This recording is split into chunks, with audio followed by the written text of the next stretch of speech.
नमस्कार। आपका स्वागत करता हूं आप ही के यूट्यूब चैनल में। वीडियो को स्टार्ट करने से पहले आप सभी से रिक्वेस्ट करूंगा, अगर अभी तक आपने चैनल को सब्सक्राइब नहीं किया तो इससे request all you please channel को सब्सक्राइब कीजिए। तो चलिए स्टार्ट करते हैं। जहां पर देखिए आज हम लोग डिस्कशन करेंगे अबाउट शेयर मार्केट, शेयर बाजार के बारे में, जहां पर बाजार में भारी भरकम बिकवाली का संकेत यहां पर देखने को मिल रहा है कि अच्छा गिरावट हो सकता है। रीजन हम लोगों ने ऑलरेडी डिस्कस किया था कि यूएस ईरान के बीच में युद्ध छिड़ चुका है, इसराइल की तरफ से अटैक भी स्टार्ट हो चुका है, ईरान भी अब हमला स्टार्ट कर रहा है। तो ये चीज़ है, मार्केट में गिरावट का खतरा मंडराने लगा है। अब ये भी क्वेश्चन साथ में कि क्या सब कुछ खत्म हो जाएगा, तो ऐसा कुछ होने वाला नहीं है। वॉर हिस्ट्री को आप चेक कर सकते हैं, इस वीडियो में सब कुछ उपलब्ध है, कहां तक निफ्टी गिर कर जा सकता है, इन सभी चीजों को हम लोगों ने डिस्कस किया इस वीडियो में। इस वीडियो का लिंक आज के वीडियो में वीडियो के डिस्क्रिप्शन में अवेलेबल रहेगा, अभी के वीडियो में। अब है कि इस वीडियो में नया क्या है, तो यहाँ पर देखिए बताना चाहूंगा, हम लोग यहाँ डिस्कशन करेंगे अबाउट लोकेशन के बारे में, कहाँ युद्ध हो रहा है, साथ साथ अभी युद्ध की क्या करंट स्थिति है, उसके अलावा किस स्टॉक को, किस शेयर को खरीदने से लॉन्ग टर्म में पैसा बन सकता है, साथ साथ किस स्टॉक को अवॉइड करना जरूरी रहेगा, ये जानना जरूरी रहेगा। इन सभी चीजों को चेक करेंगे। तो चलिए स्टार्ट किया जाए। यहाँ पर सबसे पहले अगर चेक कीजिएगा, US war on Iran live update यहाँ पर बताया जा रहा है। यहाँ पर ट्रम्प की तरफ से अल्टीमेटम आ चुका है। उनका कहना है कि लेट ऑन योर आर्म्स, या फिर हम लोग आपको बर्बाद कर देंगे। यहाँ पर अपडेट आ रहा है। और Iran wants any base backing attack will be hit. Iran strikes US navy base in Bahrain, explosion in Abu Dhabi, Qatar, IRGC launches missile drone wave at Israel. So यहाँ पर ये अपडेट है, और ये वार जो रहता है एस्केलेट बढ़ता ही चला जा रहा है। तो यहाँ पर है यूएस नेवी अभी कहाँ पर है, तो यूएस नेवी जो रहता है बहरीन में है, एंड इसराइल की तरफ से अटैक जारी है। इसराइल ईरान न्यूज़ में अगर चेकें तो फ्रेश ब्लास्ट भी देखने को मिल रहा है। जॉल्ट, Doha, Abu Dhabi, Bahrain evacuates area near US naval base. तो जहां पर यूएस नेवल बेस स्थित है वहां से सबको हटा दिया जा रहा है। ये करंट स्थिति अभी देखने को देख सकते हैं, मैंने स्नैप्स लगा दिया, आप उसको यहाँ पर चेक कर सकते हैं सभी का किस तरीके से पिक्चर है। तो पूरा क्योस का माहौल है, और यहाँ पर युद्ध छिड़ चुका है, ये सिचुएशन है, और ये बढ़ता ही चला जा रहा। प्रॉब्लम ये है, यहाँ पर रुकने का नाम नहीं है। अगर चेक करेंगे लोकेशन वाइज, तो देखिए ये आपका हो गया ईरान, इस जगह पर है तेहरान। यहाँ पर अटैक कहाँ से हो रहा है, तो इसराइल, देख सकते इस जगह से, इसराइल से जो रहता है यहाँ पर अटैक इस जगह पर किया जा रहा है ईरान पे। और ईरान जो रहता है ये क्या कर रहे हैं, यहाँ पर बहरीन हो गया इस जगह पर, तो ईरान बहरीन पे अटैक कर रहा है। ये देख सकते हैं, ये सिचुएशन देखने को मिल रही है। तो करंटली अभी क्या है, इस तरह का सिचुएशन जहाँ पर देखिए इस तरीके से बमबारी चल रहा है। और यहाँ पर प्रॉब्लम क्या है ना, कि ये जो रीजन है ये भारत के लिए बहुत इंपॉर्टेंट है। ये जो रीजन जो देख रहे हैं ना, ये एक बहुत इंपॉर्टेंट रीजन है, जिसे हम लोग बोलेंगे स्ट्रेट्स ऑफ हॉर्मुज वाला जो एरिया है ना, वो खासकर हमारे लिए इंपॉर्टेंट है। बिकॉज गलती से अगर ये बंद हो जाता है ना, तो इंडिया का जो इंपोर्ट एक्सपोर्ट का जो बिजनेस इन सभी कंट्रीज में, इराक, कुवैत, कतार, सऊदी अरेबिया, इन सब के साथ जो चलता है ना, सब कुछ बंद होता हुआ दिख सकता है। यूएई, ओमान देख सकते हैं। तो ये प्रॉब्लम यहाँ पर देखने को मिल रही है, जिसे बोलते हैं स्ट्रेट्स ऑफ हॉर्मुज, जो कि आपका इसका अगर चेक करेंगे लेंथ वाइज तो 21 माइल्स का है, यहाँ पे 33 किलोमीटर जिसे कह सकते हैं। तो बंद भी हो सकता है, इस बीच से शिप्स वगैरह जो रहता है माल ढोकर के इधर उधर जाते हैं। तो मान लीजिए इस तरीके से अगर यहाँ पर युद्ध होता रहेगा, तो यहाँ पर देखिए जितने भी शिप्स हैं इनको यहाँ पर रुकना पड़ जाएगा। अगर इसी जगह पर मान लीजिए पूरे शिप्स जो रहते हैं सामान लेकर के बीच में रुके रहेंगे, तो जो पेरिसेबल आइटम है वो तो खराब हो जाएगा। साथ साथ यहाँ से देखिए ऑयल्स आते हैं, ऑयल यहाँ से आता है, ये भी रुक जाएगा। तो यहाँ पर ये प्रॉब्लम देखने को मिल रही है। तो भारत को ये बड़ा झटका यहाँ पर लग सकता है। कितना, तो देखिए हम लोग उसको आगे चेक करने वाले हैं। तो Hormuz risk put over 10th of India's non oil export at risk at stake, देख सकते हैं।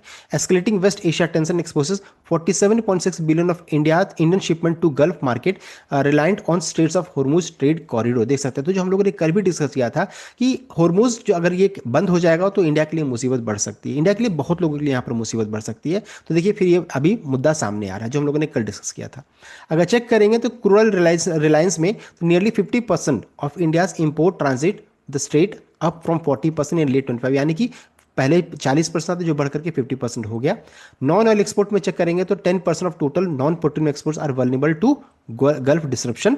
इकोनॉमिक कॉस्ट में चेक करेंगे तो अगर मान लीजिए क्रूरल का प्राइसेस में तेजी बनी तो $1 पे अगर बढ़ेगा तो ये ऐड करता है रफली $2 billion to India's annual import bill में ऐड कर लेता है। साथ साथ किस सेक्टर के लिए इंपॉर्टेंट रहेगा, तो basmati rice, T, manmade yarns and low margin engineering goods, ये सभी देखिए इंपैक्ट यहाँ पर होने वाला है। इन सभी चीज़ों को ध्यान दीजिएगा, काफ़ी इंपॉर्टेंट है ये। नेक्स्ट है किस स्टॉक को बाई करना रहेगा, रिस्क फ्री स्टॉक कौन कौन रहेगा अभी इस करंटली इस सिचुएशन में, तो वो जानना सबसे जरूरी है इस जगह पर। तो देखिए सबसे पहला चाहिए, अगर रिस्क फ्री स्टॉक में जाएंगे तो सबसे पहला देखिए रिस्क, अगर आप चेक कीजिएगा तो डिफेंस स्टॉक जो रहता है ना, ऐसे जगह पर बहुत ही इंपॉर्टेंट हो जाते हैं। तो डिफेंस स्टॉक को जरूर फोकस कीजिएगा। जैसे कि अगर आप चेक कीजिएगा तो आपका हो जाएगा Hindustan aeronautics hall. Next company का जो नाम है आपका बेल, भारत इलेक्ट्रॉनिक्स को भी अपने वॉच लिस्ट में जरूर रखिएगा। साथ साथ कंपनी ने यहाँ पर देखिए डिविडेंड भी अनाउंस किया, ₹1.95 का डिविडेंड का भी ट्रिगर है। थर्ड कंपनी में अगर चेक करेंगे तो देखिए शिपिंग कंपनीज में अगर चेक कीजिएगा तो मजगांव डॉक जो रहता है ना, मजगांव डॉक एंड साथ साथ कोचिंग शिपयार्ड को भी अपनी वॉच लिस्ट में जरूर रखिएगा, बिकॉज डिफेंस स्टॉक्स में जब भी ऐसा अपडेट आता है ना तो यहाँ पर तेजी बनने लगता है कोचिंग शिपयार्ड। उसके बाद फोर्थ में अगर चेक करेंगे तो डेटा पैटर्न्स हो गया, डेटा पैटर्न्स। एंड उसके अलावा फिफ्थ नंबर की कंपनी जो जाएगा आपका डेटा पैटर्न्स हो गया। एंड फिफ्थ में आपका एस्ट्रा माइक्रोवेव जो रहता है, इस कंपनी को अभी अपने वॉच लिस्ट में एस्ट्रा माइक्रोवेव, इन सभी को वॉच लिस्ट में रखिए। साथ साथ एस्ट्रा माइक्रोवेव में एक और न्यूज़ का भी ट्रिगर है, जहां पर देखिए डिमर्जर इवेंट यहां पर होने वाला था, डिमर्जर का भी ट्रिगर साथ में यहां पर अटैच्ड है। तो देखिए ये 5 स्टॉक को अपने वॉच लिस्ट में रखिए। मैं आपको कोई बायर सेगमेंटेशन यहां पर आपको नहीं दे रहा हूं, हाँ बस है कि चूंकि यहाँ पर युद्ध का संकेत, युद्ध यहाँ पर हो रहा है, तो डिफेंस स्टॉक में अक्सर ऐसे ऐसे समय में तेजी देखने को मिलती है। नेक्स्ट है अपस्ट्रीम ऑयल प्रोडक्शन स्टॉक्स को भी अपने वॉच लिस्ट में जरूर रखिए, जो कि देखिए जो कि प्रोडक्शन एंड एक्सप्लोरेशन का काम करती है, प्रोड्यूस भी करती है एंड एक्सप्लोर भी करती है। ऐसे कंपनीज को अपने वॉच लिस्ट में जरूर रखिए। जैसे कि अगर नाम में चेक करेंगे तो इसमें देखिए ओएनजीसी का नाम सबसे पहला आता है, oil and natural gas corporation का। दूसरा चेक करेंगे तो ऑयल इंडिया को भी अपने वॉच लिस्ट में जरूर रख सकते हैं, ऑयल। थर्ड नंबर में अगर चेक कीजिएगा तो हिंद ऑयल एक्सप्लोरेशन जो रहता है, इस कंपनी को भी रख सकते हैं। और साथ साथ रिलायंस को भी अपने वॉच लिस्ट में जरूर रखिए, रिलायंस इंडस्ट्रीज को।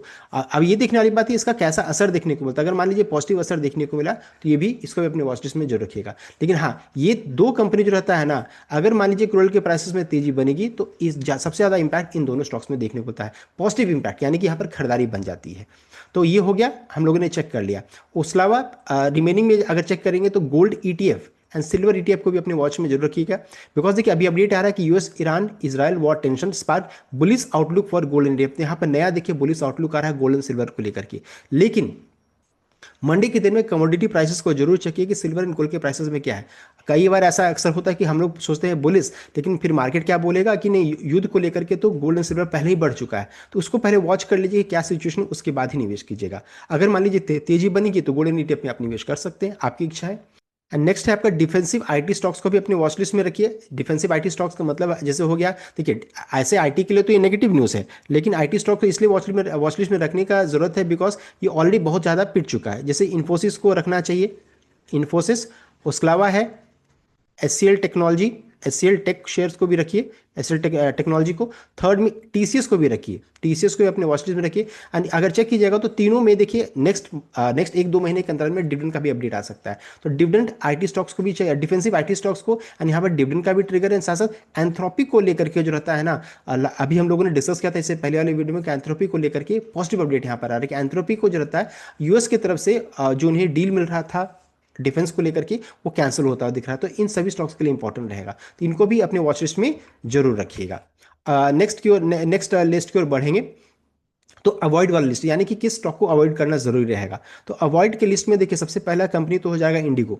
यहाँ पर देखिए हाई एटीएफ कॉस्ट यहाँ पर होगा, तो इंडिगो के लिए देखिए फिनेंशियल इंप्लीकेशन तो आएगा ही। साथ साथ बहुत सारे फ्लाइट अभी कैंसिल होता हुआ दिखेंगे, जैसे एयर इंडिया, इंडिगो ने अभी सस्पेंड किया है all flight to Middle East after US Iran conflict snowball, ये पहला हो गया। तो इंडिगो को अपने वॉच लिस्ट अब अवॉइड करने की जरूरत रहेगी। नेक्स्ट है ऑटो स्टॉक्स। तो ऑटो स्टॉक्स में अगर चेक कीजिएगा तो देखिए मारुति को भी थोड़ा अवॉइड करने की जरूरत रहेगी, बिकॉज देखिए क्रूड का प्राइसेस बढ़ेगा तो देखिए व्हीकल्स का डिमांड घटने का डर रह सकता है। साथ साथ मेटल का प्राइसेस भी इंक्रीज कर रहा है। टीएमपीवी टाटा मोटर्स पैसेंजर व्हीकल को भी थोड़ा अवॉइड करने की जरूरत रहेगी। साथ साथ देखिए इनका मंथली नंबर भी आने वाला है मंडे के दिन में। उसके अलावा जो रहता है तीसरा नंबर पे अगर चेक कीजिएगा तो महिंद्रा एंड महिंद्रा, तो जितने भी ऑटो स्टॉक्स है ना उसको थोड़ा अवॉइड करने की अभी करंटली जरूरत रहेगी। आगे बढ़ते हैं। उसके अलावा जो रहता है पेंट स्टॉक जो रहता है ना उसको भी अवॉइड करना चाहिए, बिकॉज देखिए पेंट स्टॉक जो रहता है बहुत ज़्यादा डिपेंडेंट रहता है आपका क्रूड ऑयल के प्राइसेस में। जैसे कि आपका एशियन पेंट हो गया, इसको अवॉइड करने की जरूरत रहेगी। एशियन पेंट एंड आपका बर्जर पेंट को भी अवॉइड करने की जरूरत रहेगी। एंड सबसे ज़्यादा किसे अवॉइड करना चाहिए वो भी हम लोग डिस्कस कर लेंगे। इसमें सबसे इंपॉर्टेंट जो रहेगा जिसको अवॉइड करने की जरूरत रहेगी, बहुत इंपॉर्टेंट रहेगा, वो है ऑयल मार्केटिंग स्टॉक्स को। ऑयल मार्केटिंग स्टॉक्स में अगर चेक करेंगे तो देखिए बीपीसीएल, भारत पेट्रोलियम कॉर्पोरेशन, इसे अगर मान लीजिए क्रूड में तेजी बनेगी तो इसे तो पक्का अवॉइड करने का जरूरत रहेगा। देन आपका एचपीसीएल, उसको भी देख लीजिएगा। थर्ड में अगर चेक करेंगे तो Indian oil corporation, IOC, IOC में देखिए एक बेनिफिट क्या है कि अभी कंपनी ने डिविडेंड का अनाउंसमेंट किया है, तो हो सकता है डिविडेंड के अनाउंसमेंट के कारण ये ना गिरे, लेकिन फिर भी इसे अवॉइड करने की जरूरत रहेगी, बिकॉज अगर क्रूड के प्राइसेस में गिरा उछाल होता है तो इसके लिए ऑयल मार्केटिंग स्टॉक्स के लिए काफी नेगेटिव न्यूज हो जाती है। तो इन सभी चीजों को ध्यान दीजिएगा। हम लोग देखिए मेजर जो स्टॉक्स को हम लोगों ने कवर कर लिया है, और उसके अलावा एक और इंपॉर्टेंट चीज को ध्यान दीजिएगा, वो है विक्स को जरूर वॉच करते रहिए। करंटली विक्स अभी अगर चेक करेंगे अभी फ्राइडे के दिन में, तो 13.70 का चल रहा है। मान लीजिए विक्स में तेजी बनी और ये 20 के ऊपर चला जाता है, तो इस केस में लार्ज कैप स्टॉक जो कि डिपेंडेंट है ट्रस्ट वर्दी स्टॉक से, इनको और जिनका वैल्यूएशन जो रहता है ना रीजनेबल लेवल पे आ गया, ऐसे स्टॉक्स को भी फोकस कर सकते हैं। तो इन सभी चीज़ों को ध्यान दीजिएगा। हम लोगों ने इस वीडियो में डिस्कशन कर लिया अबाउट यूएस ईरान वॉर को लेकर के, साथ साथ अभी हम लोगों ने किस स्टॉक को खरीदने बाई करना चाहिए एंड साथ साथ किस स्टॉक को अवॉइड करना चाहिए, हम लोगों ने डिस्कस किया। मैं आपको कोई बायर्स रिकमेंडेशन यहाँ पर नहीं दे रहा हूँ, मेरा व्यू है, मैंने आपको बता दिया। ये था कंप्लीट अपडेट। आई होप आपको लाइक किया, शेयर किया, चैनल को सब्सक्राइब कीजिएगा। Thank you.